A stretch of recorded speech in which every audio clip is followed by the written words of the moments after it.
वालेकुम दोस्तों, inside by मौज़ूफ़ Fakhar में खुशामदीद। फितना अल ख़ारिज के खिलाफ रियासती कार्रवाइयों ने उनका जो तंजीमी ढांचा है उसको यकसर मफलूज करके रख दिया है। और इस हवाले से अफ़गानिस्तान से ये खबर सामने आई है कि नूर वली मसूद, जो कि पाकिस्तान में बरसर पैकार सबसे बड़े जंगजू ग्रुप को लीड करता है फितना अल ख़ारिज के, उसकी तालिबान लीडरशिप के साथ शदीद तनाज़ात डेवलप हुए हैं। और एक हालिया मुलाकात में नूर वली मसूद का अफ़गान लीडरशिप के साथ ये उसका जो डायलॉग थे वो कुछ इस तरह के थे कि जनाब, एक जानिब आपने मुझे यहाँ पर नज़रबंद कर दिया है ये कहते हुए कि जनाब मेरी जान को ख़तरा है और अगर मैं मंजर आम पर आया तो पाकिस्तान की तरफ से किसी भी ड्रोन अटैक में मुझे मार दिया जाएगा। दूसरी जानिब मेरा जो तंजीमी ढांचा है वो यकसर मफलूज होकर रह गया है, क्योंकि पाकिस्तान की सिक्योरिटी फोर्सेस की तरफ से ताकत का जिस तरीके से इस्तेमाल किया गया है और जिस तरीके से डेली बेसिस पर जो जंगजू हैं वो मारे जा रहे हैं, और ना तो वो आगे बढ़ सकते हैं और ना ही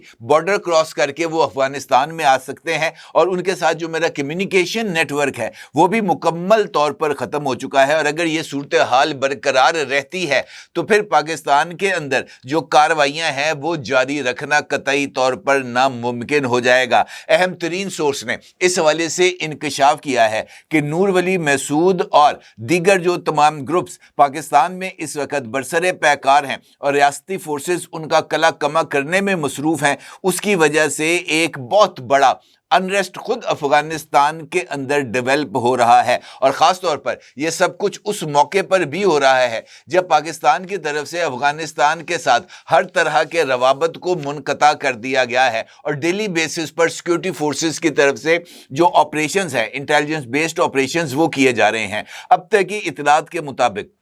गुज़िश्ता 72 घंटों के दरमियान सिक्योरिटी फोर्सेस की तरफ से की जाने वाली कार्रवाइयों में मजमूई तौर पर 100 से ज़ायद दहशत गर्दों को जहन्नुम रसीद किया जा चुका है। और गुज़िश्ता 24 घंटे के दौरान महज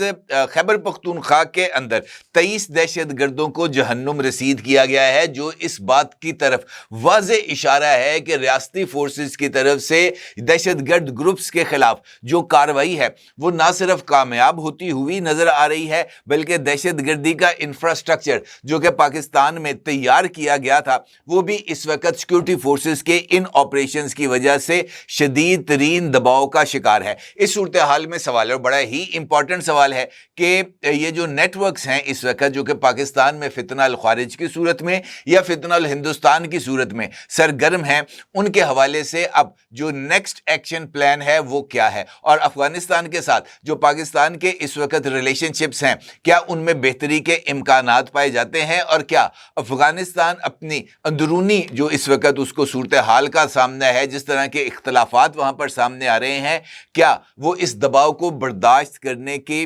पोजीशन में हैं, या जो अंदरूनी बगावतें हैं वो अफगानिस्तान की हुकूमत को बिखेरने में या उसको ख़त्म करने में किसी तरह का कोई रोल प्ले कर सकती हैं। इस सारी सूरत हाल पर आपके साथ बात करते हैं, इन तमाम सवालात के जवाबात को तलाश करने की कोशिश करते हैं। हालिया दिनों में चंद इंपॉर्टेंट डेवलपमेंट्स आई हैं, ख़ास तौर पर अफगानिस्तान के हवाले से। सूबा बदख्शां, जहाँ पर जो शुमाली इत्तेहाद है उसकी वहाँ पर अक्सरियत है, और ये जो बदख्शां का सूबा है वहाँ पर कई इंपॉर्टेंट चेक पोस्टों पर अहमद शाह मसूद के जो हमायती हैं और अब अहमद शाह मसूद के जो साहबजादे हैं अहमद मसूद, जो इस ग्रुप को लीड कर रहे हैं, वहाँ पर उनकी तरफ से पेशरफ्त सामने आई है। बदख्शां सूबा इस वजह से भी अहमियत का हामिल है कि एक जानिब बदख्शां सूबा का बॉर्डर जाकर ईरान के साथ लगता है, और यही वो सूबा है जहां से वाखान कॉरिडोर अफगानिस्तान को ये जो है वस्त एशिया वहां तक रसाई देती है। अब ये जो बदख्शां है अपनी जोग्राफियाई महल वकू के एतबार से बहुत ज़्यादा अहमियत का हामिल है, और बदख्शां का कंट्रोल खोना अफगानिस्तान की मौजूदा तालिबान रजीम को और ज़्यादा दबाव का शिकार कर देगी, क्योंकि एक जानिब पाकिस्तान के साथ अफगानिस्तान की मौजूदा रजीम के जो ताल्लुकात हैं वो अब ना होने के बराबर रह चुके हैं। उसके साथ साथ पाकिस्तान की तरफ से जो ट्रांजिट ट्रेड है उसको भी बंद कर दिया गया है। और अभी रिसेंटली अफगानिस्तान के जो वजीर तिजारत हैं जिनका नाम है नूरुद्दीन अजीसी, वो इस वक्त इंडिया के दौरे पर हैं, क्योंकि अफगानिस्तान के जो मुल्ला अब्दुल गनी ब्रदर हैं उन्होंने इस बात का ऐलान किया था कि पाकिस्तान के साथ हर तरह की तिजारत को बंद कर दिया जाए। और उन्होंने अफगान ताजरों को यह पैगाम भी दिया था कि पाकिस्तानी जो ग्रुप्स हैं जिनके साथ अफगानिस्तान बिजनेस कर रहा है उनके साथ भी लेन देन को फौरी तौर पर ख़त्म कर दिया जाए, जिससे जो पैसे लेने हैं उससे ले लिए जाएं और जिसको जो भी अदायगियां करनी है वो कर दी जाएं। और इसके साथ साथ अफगानिस्तान की अबूरी हुकूमत की तरफ से ये ऐलान भी सामने आया था कि वो अब अपने जो तिजारत है वो पाकिस्तान के अलावा दीगर ममालिक को भी जो है वो उस ट्रेड के अंदर शामिल करेंगे। और नूरुद्दीन अजीज़ी इसी मिशन पर इंडिया के दौरे पर है और वहाँ पर उनका ये 5 दिन का दौरा है। और गुज़िश्ता 2 माह में ये दूसरी ऐसी शख्सियत हैं, हाई प्रोफाइल अफगान शख्सियत, जिन्होंने इंडिया का दौरा किया है। इससे पहले अफगान वज़ीर ख़ारजा मुल्ला अमीर मुत्तकी ने भी इंडिया का दौरा किया था और वहाँ पर Indian foreign minister Subrahmanyam Jaishankar समेत मुतअद्दिद अहम शख्सियात के साथ उनकी मुलाकात हुई थी। इसी तरीके से नूरुद्दीन अजीज़ी भी 5 दिन के विजिट पर इंडिया पर है। और जो नया ट्रेड प्लान अफगानिस्तान की तरफ से सामने आया है उसमें ईरान की बंदरगाह चाबहार के जरिए इंडिया के साथ रवाबत को बरकरार रखना है या उनके साथ जो तिजारत है उसको फ़रोग देना है। लेकिन यहीं पर असल मसले का आगाज़ होता है कि अगर जो अबूरी हुकूमत है वो इंडिया के साथ चाबहार यानी ईरान के ज़रिए तिजारत करना चाहती है तो उसको हर सूरत वखान कॉरिडोर को इस्तेमाल करना होगा। और वखान कॉरिडोर सूबा बदख्शां की हदूद में वाक़े है और बदख्शां का कंट्रोल अफगान तालिबान हुकूमत बतदरीज खोती हुई चली जा रही है। और ऐसी सूरत हाल में अफगानिस्तान चूँकि एक लैंड लॉक मुल्क है उसके लिए वखान कॉरिडोर के ज़रिए ईरान और ईरान की समुद्री हदूद से होते हुए इंडिया जाना तो एक वायबल रास्ता मालूम होता है। लेकिन एक जानिब तो उसकी ऑपरेशनल कॉस्ट यकीनी तौर पर पाकिस्तान से तिजारत के हवाले से बहुत ज़्यादा है, दूसरी जानिब जो रूट है जिसका रास्ता बदख्शां से जाता है वो अगर अफगानिस्तान के हाथ से निकल जाता है तो फिर अफगानिस्तान किसी और मुल्क के साथ तिजारत करने की पोजीशन में नहीं आएगा। और यही वजह है कि अफगानिस्तान की मौजूदा अबूरी हुकूमत पर दबाव बढ़ता हुआ चला जा रहा है। अब से चंद रोज कबल यह खबर सामने आई थी कि नूर वली मसूद जो कि फितना अल खारिज के सबसे बड़े ग्रुप को पाकिस्तान में लीड करते हैं और जिनको एक से ज़ायद मरतबा पाकिस्तान की सिक्योरिटी फोर्सेस की तरफ से निशाना बनाने की कोशिश भी की गई थी। अफगानिस्तान के ऊपर एक कार्रवाई में नूर वली मसूद की जो लैंड क्रूजर गाड़ी है उसको निशाना बनाने की कोशिश की गई थी, निशाना बनाया भी गया था, लेकिन नूर वली मसूद उस वाक़े से महफूज रहे, बच गए। और उसके बाद उन्होंने अपनी जो है वो जिंदा होने के हवाले से मुख्तलिफ बयानात भी जारी किए। लेकिन इसके बावजूद वो इस वक्त भी पाकिस्तान नहीं बल्कि अफगानिस्तान में मौजूद हैं और पाकिस्तान की तरफ से इस्तांबुल में होने वाले मुज़ाकरात के दौरान मुख्तलिफ ऐसे लीडर्स जो कि तालिबान के नज़दीक लीडर्स हैं, पाकिस्तान के नज़दीक तो वो दहशतगर्द हैं, उनकी पोजीशनिंग के हवाले से अफगान डेलीगेशन के साथ चंद इशारों में उनको इंफॉर्मेशन शेयर की गई थी, जिसके बाद अफगानिस्तान को इस बात का एहसास हो गया कि पाकिस्तान के पास जो वहाँ पर जो पाकिस्तान के लिए मतलूब अफराद हैं उनकी रियल टाइम पोजीशनिंग के बारे में, उनके ठिकानों के बारे में मालूमात हासिल हैं। हत्ता कि पाकिस्तान की तरफ से वो जगह जहाँ पर BLA का सरबरा बशीर ज़ेब रिहाइश पजीर था उस रिहाइश गाह के मेन गेट के दरवाजे के पेंट का कलर भी बता दिया गया कि जनाब वो फलां जगह पर मौजूद है, ये यहाँ पर उसकी लोकेशन है और जिस रिहाइश गाह में वो क़याम पजीर है उसके दरवाजे का पेंट ये है। इसका मतलब ये है कि पाकिस्तान के इदारे 24/7 ये जो मतलूब अफराद हैं पाकिस्तान को उनके ऊपर नज़र रखे हुए हैं। इन इतलात के बाद अफगानिस्तान में एक जानिब तो ये तमाम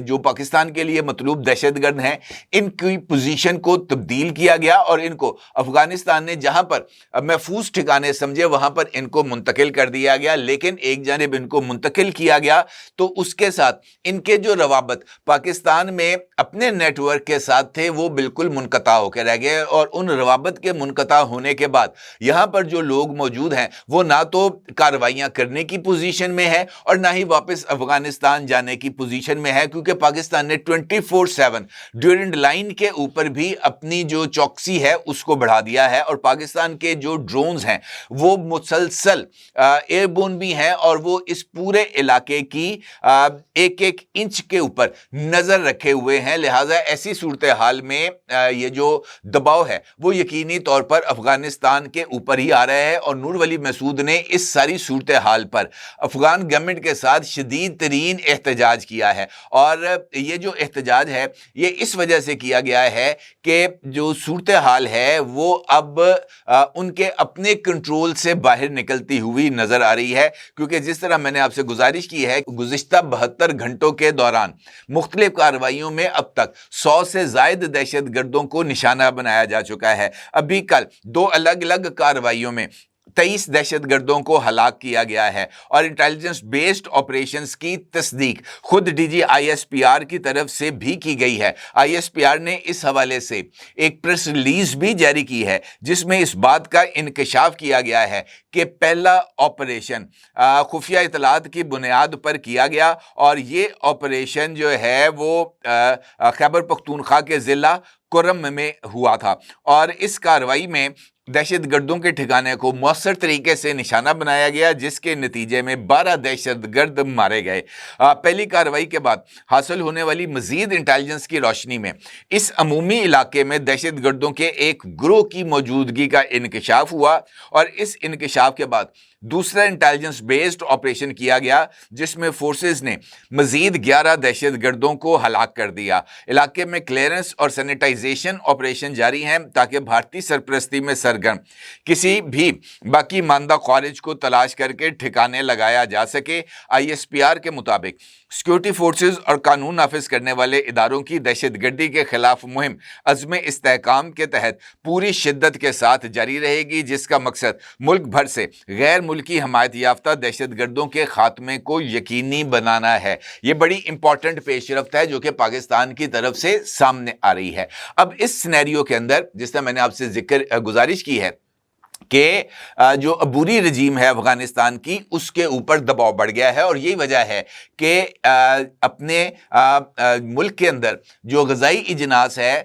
اس کی قلت کو دور کرنے کے لیے یہ جو افغان وزیر تجارت ہیں نور الدین عزیزی، انہوں نے وزٹ کیا ہے انڈیا کا۔ اب آپ اس بات سے اندازہ لگائیں کہ ایک جانب ایک دور تھا جب افغانستان کی موجودہ جو لیڈرشپ ہے وہ انڈیا کے بارے میں بت پرستوں کے ساتھ بت پرستوں کے حوالے سے بیانیہ بناتی تھی۔ حد تو یہ تھی کہ بامیان کے جو مجسمے تھے، جو تاریخی مجسمے تھے بدھا کے، ان کو بھی مسمار کیا گیا تھا۔ اب بت پرستوں کے جو مخالف بیانیہ ساز تھے وہ اب خود بت پرستوں کے سامنے جا کر ہاتھ پھیلانے پر مجبور ہو گئے ہیں۔ تو یہ انفیکٹ ان کا اپنے بیانیے کی کمزوری ہے، جہاں پر وہ ایک جانب پاکستان میں اسلامی نظام کی حکومت کے خلاف جو جدوجہد ہے اس کو جائز قرار دیتے ہیں، اور دوسری جانب وہ تمام لوگ جن کو وہ کافر قرار دیتے ہیں، بت پرست قرار دیتے ہیں، ان کے ساتھ جا کر جناب وہ تجارت کے لیے اس وقت بھیک مانگ رہے ہیں۔ بھارتی ایجنٹوں والی حکومت کا الزام لگایا جاتا ہے اور بھارت پر معاشی انحصار بھی کیا جاتا ہے، امت کی یکجہتی کے دعوے بھی کیے جاتے ہیں، اور مسلمان پڑوسی ممالک کی بجائے غیر مسلم ریاستوں کے ساتھ تعاون میں اضافہ کیا جاتا ہے، اور برادر اسلامی ملک کے خلاف جو ہے عدم استحکام کی سازش کے لیے انہی بت پرستوں اور کافروں کی حمایت بھی لی جاتی ہے، اور انہی بت پرستوں اور کافروں سے ڈالروں کی شکل میں امداد بھی وصول کی جاتی ہے۔ اب آپ اس سے اندازہ لگائیں کہ یہ لوگوں میں کس حد تک تضاد پایا جاتا ہے، دو عملی پائی جاتی ہے۔ ایک جانب تو امت مسلمہ کا پرچار کرتے ہیں، بھائی چارے کی بات کرتے ہیں، پاکستان کے ساتھ تاریخی رشتوں کی بات کرتے ہیں، لیکن جیسے ہی پاکستان یہ کہے کہ جناب آپ کے وہ لوگ جو پاکستان میں آ کر دہشت گردی کرتے ہیں ان کو پکڑیں، ان کو سزا دیں، تو جناب یہ پاکستان کے دشمنوں کے ساتھ جا کر ہاتھ ملا لیتے ہیں۔ تو ایسی صورتحال میں یہ جو سارے کے سارے عزائم ہیں ان کا تو ناکام ہونا تو 100% طے ہے۔ اور جس طریقے سے میں نے آپ سے گزارش کی ہے کہ بدخشاں کا کنٹرول بتدریج افغانستان کھوتا چلا جا رہا ہے، اور وہاں پر یہ جو لیڈر ہیں احمد مسعود وہ کنٹرول حاصل کرتے ہوئے نظر آ رہے ہیں، تو یہ افغانستان کی موجودہ رجیم کی انڈین ٹلٹ پالیسی اور انڈیا کے ساتھ ٹریڈ پالیسی کے حوالے سے ایک بہت بڑی رکاوٹ ہے، ایک بہت بڑا سیٹ بیک ہے جس کا ان کو سامنا کرنا پڑ رہا ہے۔ اب یعنی ایک جانب احمد مسعود آ گئے ہیں، دوسرے جانب افغانستان کے اندر اندرونی اختلافات ہیں، وہ گروہ جن کو پاکستان کے خلاف استعمال کیا جا رہا تھا وہ اب خود طالبان رجیم کو آنکھیں دکھانا شروع ہو گئے ہیں، اور اس کے ساتھ ساتھ ادھر پاکستان ہے جو کسی بھی صورت افغانستان کی موجودہ رجیم کے ساتھ بات چیت کرنے کے لیے تیار نہیں ہے اس وقت تک جب تک وہ پاکستان کو مطلوب افراد کے خلاف یا تو کارروائی نہ کریں یا ان مطلوب افراد کو پاکستان کے حوالے نہ کریں۔ لہٰذا افغانستان کے پاس آپشنز ہر گزرتے دن کے ساتھ اب محدود ہوتے چلے جا رہے ہیں، اور مجھے ایسے لگتا ہے کہ انشاءاللہ بہت جلد پاکستان کے اندر دہشت گردی کا خاتمہ بھی ہوگا، اور یہ تمام جو خارجی ہیں اور یہ جو انڈین پراکسیز ہیں ان کا کلا کما بھی ہوگا، اور افغانستان کی حکومت ایک وقت آئے گا بہت جلد انشاءاللہ جب وہ خود اس بات کا اظہار کریں گے کہ جناب ان کی طرف سے پاکستان کے خلاف انڈین اعلی کار بن کر کارروائیاں کرنا ان کی بہت بڑی غلطی تھی، اور وہ اس غلطی پر پاکستان سے علل اعلان معافی بھی مانگیں گے انشاءاللہ۔ اپنی رائے ضرور اظہار کیجیے گا۔ آپ کا بہت شکریہ۔ اللہ حافظ۔ کیا آپ ایک بزنس اونر ہیں اور چاہتے ہیں کہ آپ کا برانڈ زیادہ سے زیادہ لوگوں تک پہنچے؟ ہمارے پاس ہے آپ کے لیے ایک بہترین موقع۔ ہمارے یوٹیوب چینل پر روزانہ ہزاروں لوگ ویڈیوز دیکھتے ہیں۔ یہ وہی لوگ ہیں جو باخبر، باشعور اور فیصلہ کرنے والے ہیں۔ اب آپ اپنے بزنس کو براہ راست ہمارے یوٹیوب چینل پر پروموٹ کر سکتے ہیں۔ پروڈکٹ پلیسمنٹ اور اسپانسرڈ سیگمنٹس کے ذریعے آپ اپنے برانڈ کو لاکھوں پوٹینشیل کسٹمرز تک پہنچا سکتے ہیں۔ تو دیر کس بات کی؟ آج ہی اپنے بزنس کو نئے لیول پر لے جائیں۔ For more information, call us 9233 8122 280.